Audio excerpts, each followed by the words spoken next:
Everyone, welcome back to our channel सही lifestyle. कैसे आप सभी, उम्मीद करती हूँ अच्छे होंगे, स्वस्थ होंगे, मस्त होंगे। आप सभी को हैप्पी होली का दहन। मुझे नहीं पता ये वीडियो आज जाएगा कि कल जाएगा। आज होली का दहन है और हमारे यहाँ बन रहा है पूरन पोड़ी।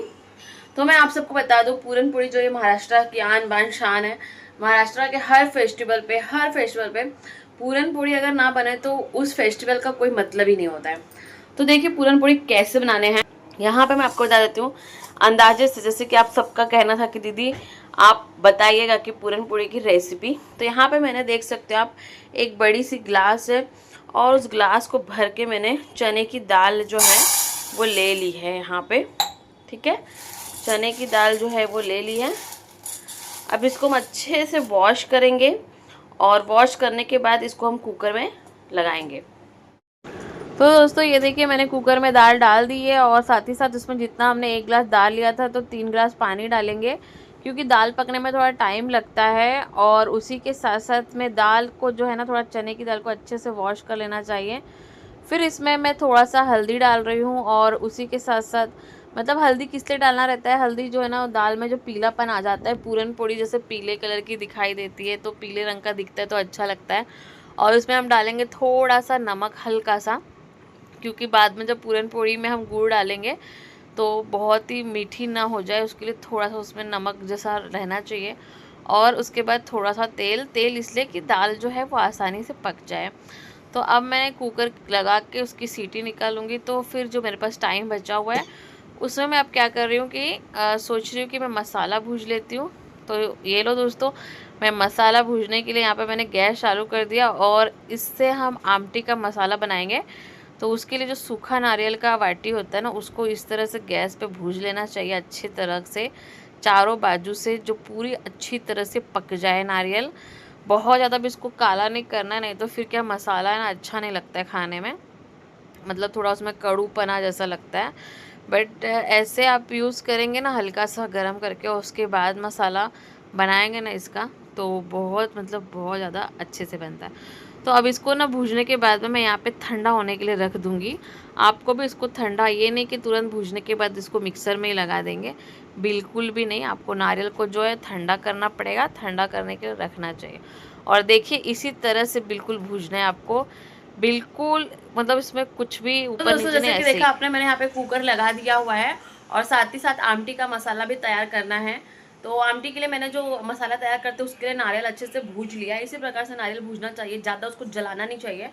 तो अब नारियल भी जब तक ठंडा होगा तब तक मैं आटा गूंद लेती हूँ। आटा गूंद के रख देंगे, उसके बाद हम फिर मसाला तैयार करते हैं। मसाला जब तैयार हो जाएगा तब तक पूरन भी, मतलब हमारा कुकर भी हो जाएगा और उसके बाद मैं आपको आगे की प्रोसेस दिखाती हूँ। तो यहाँ पे दोस्तों मैंने आटा गूंदने के लिए ले लिया। इस आटे में हम थोड़ा सा नमक डालेंगे और साथ ही साथ हल्दी डालेंगे, जिससे कि जो आटा का जो हमारा बैटर है वो थोड़ा सा पीला दिखे। जिससे कि मैंने आपको पहले बताया पूरन पोड़ी जो होती है वो येलो कलर की दिखती है। अब आटा गूंदने के बाद में यहाँ पे मैं मसाला भी तैयार कर ले रही हूँ। मसाला आप देख सकते हो, आमटी के लिए लहसुन, थोड़ा सा काली मिर्च, दालचीनी और लवंग है। और साथ ही साथ जो हमने नारियल भूज लिया था उसको मैंने पतला पतला काट लिया और यहाँ पे है कोथिंबीर। अब हम क्या करेंगे, सबसे पहले नारियल, लहसुन, जो गरम मसाले जो हमने लिए हुए हैं, ज़्यादा नहीं लेना है आपको गरम मसाले में, सिर्फ यही चीज़ें लगती हैं उसमें। और धनिया इसमें जितना हो सके उतना ज़्यादा डालिए और उसका टेस्ट बहुत अच्छा आता है आमटी का। तो इस तरह से दरदरा, बहुत पतला नहीं पीसता है उसको, इस तरह से हमने पीस लिया है, देख सकते हैं आप कैसे। तो चलो अब तब तक मेरा कुकर भी हो चुका था, तो अब मैंने कुकर भी खोल दिया है। आप देख सकते हो कि दाल कैसे, बिल्कुल ऐसी ही दाल रहनी चाहिए पूरन पोड़ी की, या जैसे कि आप दाल के पराठा वगैरह बनाते रहोगे तो उसमें दाल ऐसे ही पकनी चाहिए। इसमें जो आपको मैं बता रही हूँ कि जो ये दाल है ना, ये बहुत भी ज़्यादा पिघली नहीं है, मतलब बहुत ज़्यादा पक जाएगी तो भी प्रॉब्लम है और ज़्यादा कड़क रहेगी तो भी प्रॉब्लम है। ऐसा आपको देखना है कि हाथ लगाए, हाथ से पकड़ ले, चेक कर ले पक गई। पकने के बाद में आपको क्या करना है कि ऐसे किसी टोप में उसका पूरा पानी जो है ना निकाल लेना है और इसी के पानी का जो है ना हम आमटी बनाते हैं। और साथ ही साथ में अब ये दाल का जब पूरा पानी रिलीज हो जाएगा तो इसको हम वापस से कुकर में डालेंगे। तो इस तरह से देखिए पूरा जो है ना, मैं अच्छे से देख रही हूँ कि पूरा पानी इसका दाल का निकल चुका है। और उसके बाद इसमें तो थोड़ा सा दाल आमटी बनाने के लिए भी यूज़ करना है मुझे। तो अब एक कटोरी में थोड़ा सा मैं दाल निकाल ले रही हूँ और निकालने के बाद में उसको मैं आमटी में यूज़ करूँगी, क्रश करके पूरा अच्छे से। फिर उसके बाद में अब आती है बारी गुड़ की। दाल यहाँ कुकर पे मैंने रख दी है पकने के लिए, और उसमें आपको पानी वापस से ऐड बिल्कुल नहीं करना है। अब उसमें जो ऐड करना है वो सिर्फ़ और सिर्फ गुड़ है। तो जैसे कि अब कुकर में मैंने दाल रखी है, अब गुड़ डालेंगे तो जो गुड़ है ना वो अपना पिघलेगा, दाल और गुड़ जब दोनों एक साथ हो जाएंगे। क्योंकि क्या है ना, गुड़ और दाल का एक जीव होना बहुत ज़्यादा ज़रूरी है, और उनको नहीं तो फिर प्रॉब्लम होता है। जो गुड़ भी जो है ना उसको इसी तरह से आपको अच्छे से जितना हो सके आप चाकू से या इस तरह से कूट के ले लेंगे। ये देखिए अब यहाँ पे हमारा गुड़ है जो पूरी तरह से पिघल चुका है, और साथ ही साथ दाल और गुड़ दोनों एक हो चुके हैं। पर इसे और हमें पकाना है, क्योंकि इसे पकाते ही रहना है। तो इसमें अब हम डालेंगे थोड़ा सा जायफल। जायफल से क्या होता है, पूरन पोड़ी की खुशबू बहुत अच्छी आती है, और काफ़ी टाइम तक मतलब उसकी जो खुशबू है ना, जब तक वो गर्म होता है गुड़ के साथ में बहुत अच्छा लगता है, और खाने में भी बहुत अच्छा लगता है।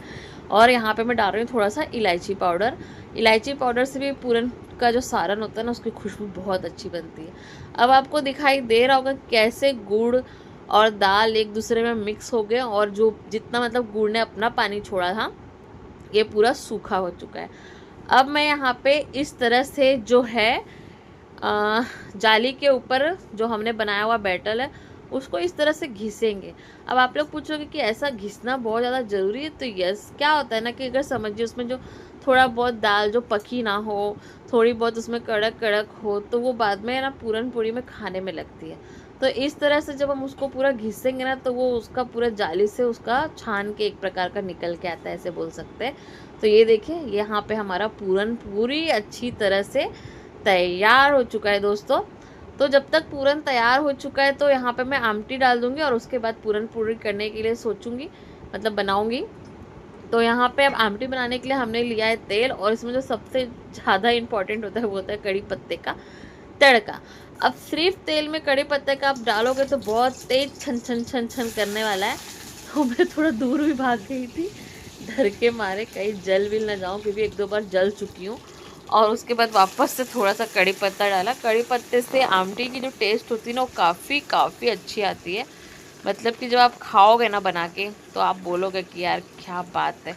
बहुत मतलब महाराष्ट्र का ये डिश इतना फेमस है ना कि अगर पूरन पोड़ी बन रही है तो उसके साथ आमटी का बनना बहुत ज़्यादा ज़रूरी है, क्योंकि लोग पूरन पोड़ी खाते हैं उसी के साथ साथ इस आमटी को एक प्रकार से पीते हैं उसके साथ में। ये इसकी खासियत है आमटी की। तो जो हमने मसाले बनाए थे उस मसाले को देखिए ऐसे ही डाल देना है। थोड़ा सा ऐसा लगेगा कि जल रहे हैं, बिल्कुल नहीं, वो जैसे जितना जलता है, बहुत ज़्यादा नहीं जलाना है आपको, पर जो थोड़ा बहुत जो जलता है, जो उसकी खुशबू आती है ना वो इतनी टेस्टी आती है कि आप हमेशा सोचोगे कि मैं ये बनाऊं। और आप इस मसाले को जो लोग नॉनवेज वगैरह खाते होंगे ना तो वो लोग भी यूज़ कर सकते हैं, उसमें कभी ट्राई कीजिएगा, बहुत अच्छा बनता है नॉनवेज में भी अगर आप डालेंगे तो। अब यहाँ पे मेरे पास घर का बनाया हुआ मसाला है तो मैं वो डाल रही हूँ, मतलब कि लाल तिखट बोल सकते हो इसको आप, और थोड़ी सी हल्दी डाल रही हूँ, और ये कश्मीरी लाल मिर्च जिसके उसमें कलर आ जाए, कलर के लिए ये डालना बहुत ज़्यादा ज़रूरी है दोस्तों। तो अब यहाँ पे इसको अच्छे से भूज लेना सारे मसाले को। फिर इसमें हम क्या करेंगे, पानी डालेंगे। पानी का डालना बहुत ज़्यादा ज़रूरी रहता है। मसाले जब आप अच्छे से भूज लो तब पानी डालना है, नहीं तो क्या करोगे आप तुरंत पानी डालोगे, बिल्कुल नहीं, उसमें ना आपको नारियल की खुशबू आने लग जाएगी जब आप ऐसे भूजते रहोगे। तो बहुत अच्छे से टेस्ट उसका आपको समझ में आ जाएगा कि अब इसमें पानी डालने की हमें ज़रूरत है। आप जो दाल गरम जो हमने छान के लिया था जो पानी, वो पानी इसमें ऐड कर देंगे। फिर इसकी थिकनेस कैसी चाहिए वो आपके ऊपर डिपेंड करता है। बहुत लोग इसे और भी पतला करके पीते हैं, तो बहुत लोग इतने मतलब जैसे जिसको लगता है उसके हिसाब से। तो मैं इसमें और थोड़ा पानी यूज़ करूँगी, क्योंकि दाल का जो पानी है ना, और उसमें मैंने थोड़ी सी दाल भी क्रश करके डाली हुई थी, तो जिससे ये बहुत गाढ़ा हो जाता है। तो जितना इसमें आप पानी डालोगे उतना मतलब इसका टेस्ट और अच्छा लगता है, पीने में भी काफ़ी अच्छा लगता है। हेलो एवरीवन, तो आप लोगों ने बाकी जितनी भी प्रोसेस है आप लोगों ने देख ली होगी। अभी इस वक्त बना आमटी, यहाँ पे जो हमारी आमटी बनती है ना, ये बहुत ही, इसकी देखो यहाँ साइड में जो ऑयल रिलीज़ हुआ है ना, इसको तरी भी बोला जाता है। बहुत तीखा बनता है पर हम इतना तीखा खाते नहीं हैं। यहाँ पे जो पूरन है वो बन के पूरी तरह से रेडी हो चुका है। अब इसको खाली जो हमारा आटा है उसमें भर के हमारा आटा उसमें भर के उसको हम बेलेंगे। यहाँ पे साथ ही साथ में होती है एक गुड़ौनी प्रकार बोला जाता है, तो कि ये देखिए गुड़ है ना, गुड़ को थोड़ा सा पानी में उसको हम गर्म कर लेंगे। ये खाने के टाइम पे जब पूरन पोड़ी खाई जाती है ना, तो एक्चुअली दूध में खाते हैं, पर कोई कोई लोग ना इस गुड़ौनी को भी उसमें मिक्स करके फिर दूध के साथ, मतलब उसमें दूध और ये गुड़ौनी दोनों मिक्स करके खाते हैं।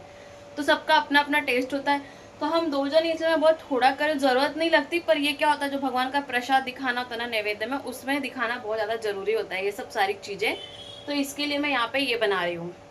अभी यहाँ पे शेख अब चावल चढ़ा देना है, और चावल चढ़ाने के बाद में बस पूरन पोड़ी बनानी है। पूरन पोड़ी जैसे बनती है बस पूजा की थाली तैयारी करनी है और फिर हमें निकलना है। फिर आगे मिलते हैं दोस्तों। तो यहाँ पर जो है मैं पूरन पोड़ी बनाने के लिए ले चुकी हूँ, और आपको ऐसे एक छोटी सी लोई लेना है। डिपेंड आपके ऊपर करता है कि आप कितना बड़ा बनाना चाहते हो पूरन पोड़ी। आप उसको बनाओगे तो ये जो हमारा चौका होता है उससे भी काफ़ी बड़ी भी बन सकती है, वो बहुत बड़ी बड़ी भी बनती है। बहुत सारे लोग तेल की भी बनाते हैं, पूरा तेल में आटा रहता है और उसको लगा लगा के, बट मुझे ये बहुत इजी भी पड़ता है मेरे लिए, और बनाना भी काफ़ी आसान रहता है बेलने के लिए। तो इस तरह से जब हम चारों तरफ उसका मुंह पैक करेंगे ना, तो उसको अच्छे से गोल करके ना, और फिर उसके बाद में जैसे मैं कर रही हूँ, अगर आप इस प्रोसेस से आपका चाहे पराठा भी बनाते रहो, कोई भी जो स्टफिंग भर के आप कोई भी पराठा बनाते रहो, कुछ भी करते रहो, तो ऐसे आप बनाओगे तो यकीन मानो कभी आपका फटेगा ही नहीं पराठा। क्योंकि मेरी तो पूरन पोड़ी एक भी नहीं फटी है भैया। और जो भी है आप देखिए, ऐसे हल्के हल्के हाथ से इसे करते रहना है। हल्के हाथ से करना ये है कि ज़्यादा कहीं से पतला जाड़ा नहीं होना चाहिए, चारों तरफ से बरोबर का होना चाहिए। गोल भी बोल सकते हो आप, और साइज़ में भी कहीं ऐसा पतला जाड़ा नहीं होना चाहिए। और पूरन पोड़ी जो है ना एकदम भी पतली अच्छी नहीं लगती, उसको हल्का तो थोड़ा सा तो जाड़ा रहना ज़रूरी है। अगर हल्का जाड़ा नहीं रहेगा तो क्या कहते हैं कि फूलता नहीं है इतना अच्छे से। अब यहाँ पे मैंने ना ये छोटा सा भगवान जी के लिए निकाल दिया था, मतलब जो हमारे गैस भगवान जी है उनको। और ये तो सब आप लोग भी निकालते रहोगे, आपको भी बहुत अच्छे से पता होगा कि ये करना बहुत ज़्यादा ज़रूरी होता है। तो जो मैंने यहाँ पे पहली पूरन पूरी वो डाल दिए तवे पर, और भगवान का नाम लेती हूँ कभी भी मैं कि कभी कम भी ना पड़े, कभी ज़्यादा भी ना बच जाए, क्योंकि हम दो ही जन खाने वाले। और इस दिन मैं बांटती भी हूँ। जैसे हमारे पड़ोसी हैं वो साउथ इंडियन है, तो उनके यहाँ पे नहीं बनता है ये सब चीज़ें, और सबका अपना अलग अलग रहता है फेस्टिवल पे, तो उनको भी मैंने दिया था। बाकी तो कोई यहाँ पे थे ही नहीं। और ये देखिए कैसे मस्त फूल रही है मेरी पूरन पूरी, बहुत ही अच्छा लगता है देख के इसको। आप जब देखोगे ऐसा बनाओगे, और जब फूगेगा ना आपका पराठा भी बिल्कुल ऐसे ही फूगेगा, जब अगर आप इस तरह से बनाओगे तब। तो अब यहाँ पे मेरी एक पूरन पोड़ी तो बन चुकी है। अब यहाँ पे बारी आती है दूसरे की। तो अब ये मैंने थोड़ी सी छोटी बनाई है, जो हमारे भगवान जी को चढ़ेगी नैवेद्य में, मतलब कि होलिका माता के लिए। तो अब ये उनके लिए बन रही है। तो इसे भी आगे पीछे थोड़ा अच्छा करके मतलब पलट लेना, ज़्यादा जलाना नहीं है। और साथ ही साथ में घी लगाते जाना है, घी भर भर के लगाइए जो आप घी खाते हैं। और इतना कहूँगी, अगर आपका घर का घी है तो भर भर के लगाइए, नहीं तो मत लगाइए। बाहर के घी का मैं कोई गारंटी भी नहीं दे सकती हूँ, पर ये मेरा घर का खुद का घर का घी था जो हमने घर पे बनाया हुआ था, तो इसके लिए मैं लगा रही हूँ इसमें। क्योंकि मैं बाहर का जो घी है ना, सच बताऊँ आपको तो मैं खाने में इस्तेमाल ही नहीं करती हूँ। पता नहीं क्यों, मेरा मन ही नहीं करता, मुझे कभी लगता ही नहीं कि वो शुद्ध है करके। तो ये टन जो मेरी पूरन पूरी वो तैयार है दोस्तों। हेलो एवरीवन, तो जस्ट अभी सब खाना बन चुका है, देख सकते हैं आप सब कुछ। अब नैवेद्य दिखाना है भगवान जी को, साथ ही साथ होलिका माता का नैवेद्य निकालना है, थाली बनानी है, और अब पूजा करने में जा रही हूँ। आई होप आप सभी को पूरन पोड़ी की रेसिपी अच्छी लगी होगी, और आप लोग भी ज़रूर बनाइएगा। तो चलिए मैं पहले तैयारी कर लेती हूँ, फिर आप सबसे मिलती हूँ। ब्लॉग कंटिन्यू देखिएगा, स्किप मत कीजिएगा, और अपना ढेर सारा प्यार दीजिएगा। चैनल पे आप अगर नए हैं तो प्लीज़ चैनल को लाइक सब्सक्राइब शेयर करना ना भूलिए दोस्तों। तो अब बस मैं रेडी हो जा रही हूँ, क्योंकि जस्ट खाना बनाए बहुत लेट हो गया है, पूजा करने भी जाना है। हेलो एवरीवन, तो मैं रेडी हो चुकी हूँ, पूजा करने के लिए जा रही हूँ। बताना कैसी दिख रही हूँ। अभी भी बहुत काम वाम करके पसीना पसीना हुआ ना, इसके लिए फेस थोड़ा ऐसा दिख रहा है, पर कोई नहीं। थाली तैयार हो चुकी है मेरी, सब अच्छे तरीके से पूरी नैवेद्य वगैरह रख लिया है मैंने, सारी चीज़ें रख ली हैं। और अब चलते हैं नीचे होलिका माता की पूजा करने के लिए दोस्तों, तो आप लोग भी देखिए। तो यहाँ पे पहले पूजा की जाती है। और यहाँ पे हमारे यहाँ पे देखिए इस प्रकार से कलश वगैरह भी जो होता है ना, वो भी यहाँ पे रखते हैं। और होलिका की इस तरह से बहुत छोटी होलिका बनती है। सोसाइटी भी अच्छी है, यहाँ सोसाइटी आजू बाजू के सब लोग मिलकर यहीं पर पूजा करते हैं। तो कोई भी पूजा शुरू करने से पहले पहले दीपक जलाना चाहिए। काफ़ी हवा चल रही थी, समझ में नहीं आ रहा, काय माचे ना दीपक जल काय भी नहीं पेटत रहा नाही. था यार।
पूजा करके हम लोग मंदिर पे गए थे और मंदिर से जस्ट अभी आई हूँ। मंदिर में बाबा की होली लगी है, बाबा पे चढ़ाया हुआ और कलर, और साथ ही साथ में पतिदेव भी आ चुके हैं। खाना खाना है, रात के 11 बज चुके दोस्तों। ये सब चीज़ों में दोपहर को क्या हुआ कि घर की साफ़ सफाई में बिज़ी हो गई थी इतनी कि बहुत सारा काम मेरा करते करते 5 बज गए थे। काम करते करते उतना आराम किया, आँख लग गई। उसके बाद उठ के खाना बनाना पड़ा 6 बजे से, काफ़ी टाइम हो गया। तो चलिए bye bye bye bye bye bye. Happy Holi हम दोनों की तरफ से आप सभी को, आपकी पूरी फैमिली को। इस ब्लॉग को हम यहीं एंड करते हैं और प्लीज़ ब्लॉग को एंजॉय कीजिएगा। चैनल पे अगर नए चैनल को लाइक सब्सक्राइब शेयर करना ना भूलिए। क्या बोलते हैं?